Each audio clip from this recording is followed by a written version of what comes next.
संसद महारत्न पुरस्कार मिळालेला आहे, तुमची पहिली प्रतिक्रिया?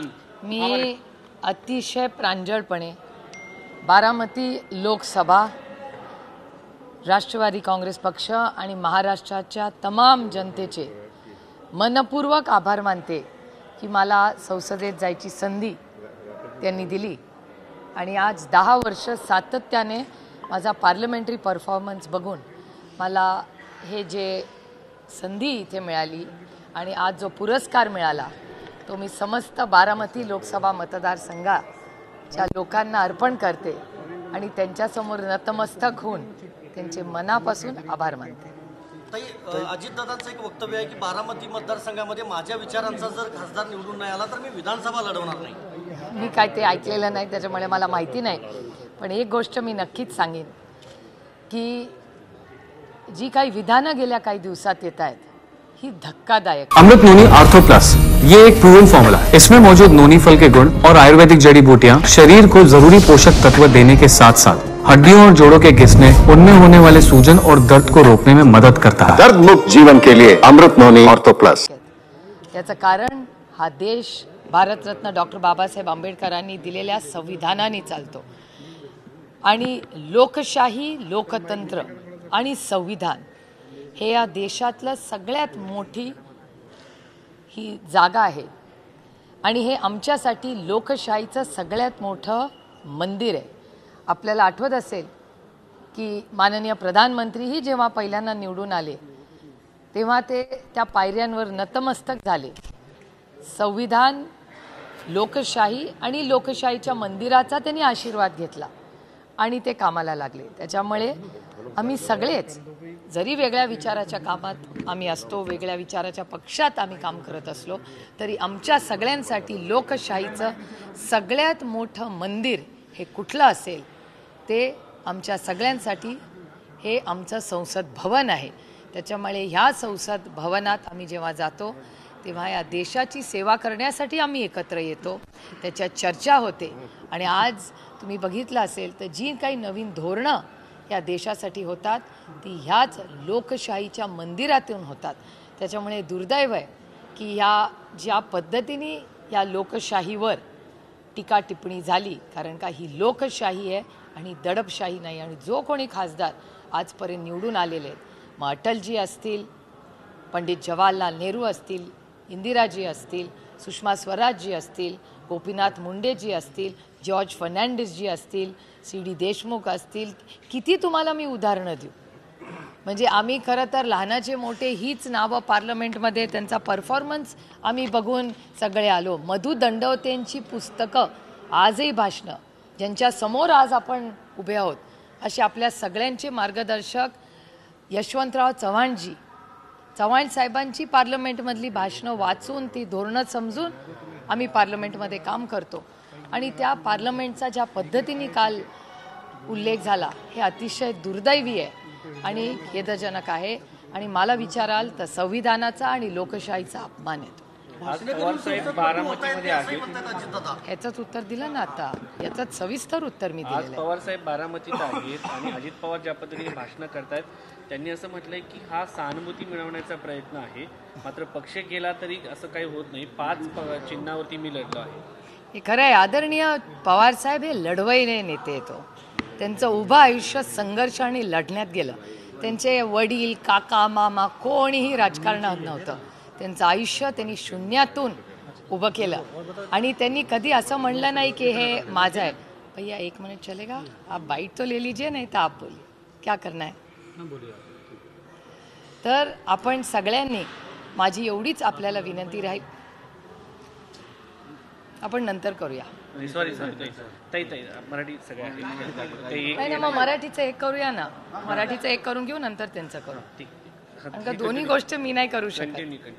नाही, शून्यातून सुरू करू. पण तुम्ही आता प्रश्न विचारा, कारण का प्रेसमध्ये तुम्हीच जर बोलणार असाल तर मला पण ज्यांना इंटरेस्ट आहे तर तिथे बोलूया. ताई, दादा ज्या पद्धतीने भाष्य करतायत आणि चिन्ह मिळवल्यानंतरही बारामतीमध्ये सांगत आहेत की मी विधानसभेला उभा राहणार आहे, हा सहानुभूती मिळवण्याचा प्रयत्न आहे आणि पवार साहेबांनी देखील असंच म्हटले आणि पवार साहेब सध्या बारामतीच्या दौऱ्यावरती आहेत त्यांनी असं म्हटलंय की मी 5 पक्ष चिन्हावरती लढणार, 5 चिन्ह. मी एक गोष्ट अतिशय प्रांजळपणे आपल्याला सांगू इच्छिते की हा देश लोकशाहीने चालतो आणि लोकशाहीमध्ये संविधान आणि लोकशाहीचं खूप महत्त्व आहे. आणि माझ्या स्वतःसाठी लोकशाही आणि संसद ही माझ्यासाठी एक मंदिर आहे आणि त्या मंदिरात बारामती लोकसभा मतदारसंघाच्या लोकांनी एका विश्वासाच्या नात्याने मला पाठवलं आणि सातत्याने महाराष्ट्राचे आणि देशाचे प्रश्न हे मांडण्यात आम्हाला सगळ्यांनाच लोकशाहीमध्ये यश आलेलं आहे. याबद्दल खरं तर मी सगळ्यांचे मनपूर्वक आभार मानते मला ही संधी दिल्याबद्दल.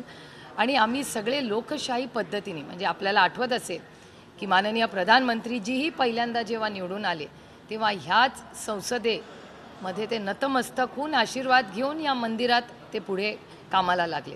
त्याच्यामुळे हे संसद भवन आमच्यासाठी नुसतं भवन नाही आहे पण एक न्यायाचं मंदिर आहे आमच्यासाठी.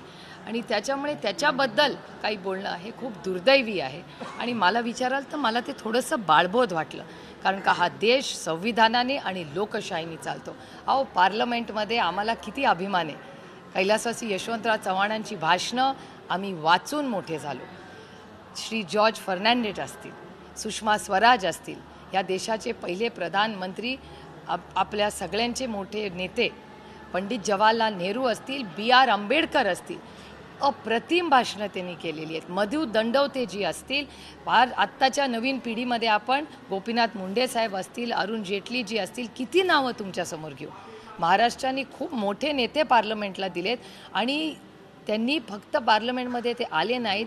जी धोरणं ज्याच्यासाठी आम्ही निवडून पार्लमेंटमध्ये कशाला येतो, धोरणांवर चर्चा करण्यासाठी. आणि चर्चा ही झालीच पाहिजे कारण का ही लोकशाही आहे, ही दडपशाही नाही. आणि हा अधिकार लोकशाहीचा, चर्चेचा आणि डिबेट करण्याचा भारतरत्न डॉक्टर बाबासाहेब आंबेडकरांनी आम्हाला सगळ्यांना दिला आणि प्रत्येक नागरिकाला दिला आहे. त्याच्यामुळे अशी जेव्हा विधानं होतात मला विचाराल तर हा संविधानाचा, लोकशाहीचा आणि संसदेचा अपमान आहे. हे दुर्दैवी आहे की इतक्या ज्येष्ठ व्यक्तींनी संसदेबद्दल असं बोलावं. तुम्हाला बारामतीमध्ये खूप पराभव करण्यासाठी अजितदादांनी कंबर कसली असं दिसतंय का? मोठे उमेदवार आणणार आहेत. मला असं वाटतं की त्यांच्याकडे जर लोकशाही पद्धतीने लढायचं असेल तर जरूर माझ्यासारखा एक तगडा उमेदवार त्यांनी जरूर आणावा. आणि मी स्वतः चर्चेसाठी तयार आहे. ते म्हणतील ती जागा, ती म्हणतील ती वेळ, तिथे मी चर्चा करायला त्यांच्या उमेदवारावर कधीही तयार आहे. ताई, धनगर आरक्षणासंदर्भातला एक प्रश्न आहे. हायकोर्टानं सांगितलं अनुसूचित जातींना हात लावायचा अधिकार राष्ट्रपतींनाही नाही, संसदेत कायद्यानंच तो बदलता येऊ शकतो. मग राज्य सरकारनं, तत्कालीन राज्य सरकारनं ग्वाही कशी दिली होती असा एक प्रश्न उपस्थित केला. हा प्रश्न तुम्ही श्री देवेंद्र फडणवीसांना विचारला पाहिजे कारण का बारामतीला 2013 आमच्या घराच्या बाहेर येऊन त्यांनी भाषण, आपल्या बारामतीत येऊन भाषण केलं होतं, आमच्या घराच्या बाहेर पण येऊन भाषण केलं होतं की पहिल्या कॅबिनेटमध्ये धनगर समाजाला मी आरक्षण देईन. मग काय झालं त्या आरक्षणाचं, काय झालं त्याचं? तुम्ही म्हणला होता ना धनगर समाजाला आरक्षण पहिल्या कॅबिनेटमध्ये देईन, त्याला 10 वर्ष झाली. मग ही धनगर समाजाची फसवणूक नाही? देवेंद्र फडणवीसांनी विचारलं नव्हतं, त्यांनी अभ्यास केला नव्हता? एरवी नेहमी म्हणायचे अभ्यास करून उत्तर देईन. काय झालं त्या अभ्यासाचं आणि त्या उत्तराचं? म्हणजे इथं फसवणूकच झाली ना धनगर समाजाची. जर हे धनगर समाजाला फसवू शकतात तर ते मराठा, लिंगायत, मुस्लिम आणि बाकीचे जे सगळे आपले VJNTचे लोक आहेत, मग रामोशी समाज असेल किंवा भामटा समाज असेल, असे समाज आहेत जे आरक्षण मागतायत. मग त्यांना पण हे असेच, जसं धनगर समाजाला फसवलं तसं मराठा, लिंगायत, मुस्लिम आणि VJNT भटक्या विमुक्त समाजालाही फसवू शकतात, हे आपण बघतोय. ताई, प्रकाश आंबेडकरांनी म्हटलेलं आहे की मनोज जरांगे यांच्यावरती घातपात होऊ शकतो, त्यांच्यावरती विषप्रयोग होऊ शकतो, अशा पद्धतीने त्यांनी भीती व्यक्त केलेली आहे. हे दुर्दैव आहे की ज्या पद्धतीने महाराष्ट्र सरकार हलगर्जीपणा करते, अतिशय असंवेदनशील हे महाराष्ट्राचं ट्रिपल इंजिनचं खोक्याचं सरकार आहे. ते अजिबात संवेदनशील नाही आहेत ह्या बाबतीत. जरांगे पाटलांना जर काही झालं तर त्याला फक्त आणि फक्त महाराष्ट्राचं ट्रिपल इंजिन खोके सरकार जबाबदार असेल. जरांगे पाटलांनी खूप सहन केले जसं धनगर समाजाची फसवणूक केली तशी जरांगे पाटलांचीही फसवणूक होते असंच तुमच्या सगळ्यांच्या विधानावरनं दिसतं. पण राज्यातले मंत्री म्हणतायत 1 दिवसाचं अधिवेशन आहे, आम्ही निर्णय घेऊ, जरांगे पाटलांची भूमिका योग्य नाही अशी टीका मंत्रीच करतायत. आता त्यांनीच ठरवायचं आहे, कारण का त्यांच्या पक्षामध्ये प्रत्येक जण काहीतरी वेगळं बोलतं. कॅबिनेटमध्ये बोलतात, त्याच्यानंतर कॅबिनेटमध्ये ऐकलं नाही गेलं तर बाहेर येऊन तुमच्या मीडियामध्ये काय काय बोलतात. त्यामुळे नक्की या महाराष्ट्र सरकारमध्ये काय सावळा गोंधळ झालाय तो त्यांनाच माहिती. ताई, अधिसूचनेबद्दल एक प्रश्न आहे. सुरुवातीला अधिसूचना काढण्यात आली, आश्वासन देण्यात आलं, त्याची मुदत काल 16 तारखेला संपलेली आहे. नक्की ही आरक्षण मराठा समाजाला त्या ओबीसी मधून दिलं जाणार आहे की नवीन कायदा आणून दिलं जाते? सातत्यानं गोंधळात टाकलं जात आहे मराठा समाजाला. तुम्हाला ही आणखीन एक फसवणूक आहे हो, जशी धनगर समाजाची झाली तशी हीच.